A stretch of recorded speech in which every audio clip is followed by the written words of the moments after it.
નમસ્તે, જય અંબે. નવરાત્રીનો પાવન અવસર આવનારા દિવસોમાં આવી રહ્યો છે. માં અંબાની ભક્તિ અને શક્તિમાં રંગાવા માટે ગુજરાતના સૌ નાગરિકો તૈયાર થઈ ગયા છે.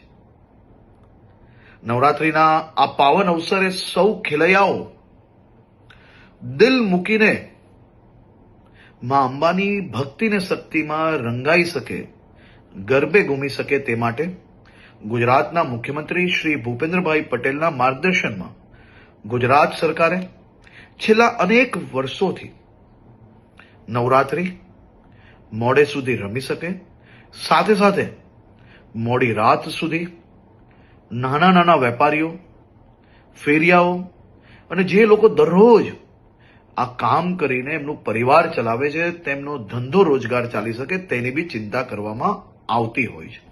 આ વર્ષે બી મુખ્યમંત્રીશ્રીના માર્ગદર્શનમાં આ બધા જ મધ્યમ વર્ગીય વેપારી, નાના વેપારીઓ, દુકાનોવાળા, રેસ્ટોરન્ટવાળા એનો ધંધો ચાલી શકે તે માટે પોલીસને ખાસ સૂચના આપવામાં આવી છે કે 10 દિવસ થોડો લોડ વધારે લઈને બી રાજ્યના સૌ નાગરિકો ઉત્સાહપૂર્વક નવરાત્રી બનાવી શકે તે માટેની ચિંતા કરવામાં આવે.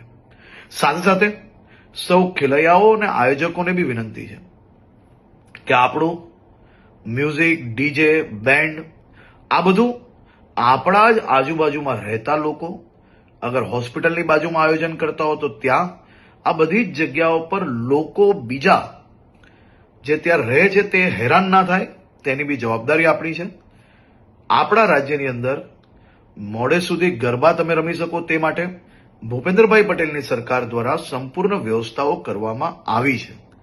પરંતુ સાથે સાથે એક જવાબદાર નાગરિક તરીકે તમે બી સૌ લોકો પોતપોતાનો ફરજ અદા કરશો તેવો મને 100% વિશ્વાસ છે. સૌ લોકોને ફરી એકવાર જય અંબે અને આપ સૌ લોકોને નવરાત્રીની ખૂબ ખૂબ શુભકામનાઓ હમણાંથી જ આપું છું. નવરાત્રીમાં દિલ મૂકીને આપ સૌ લોકો માં અંબેની ભક્તિ કરી શકો તેવી આપ લોકોને ખૂબ ખૂબ શુભકામનાઓ.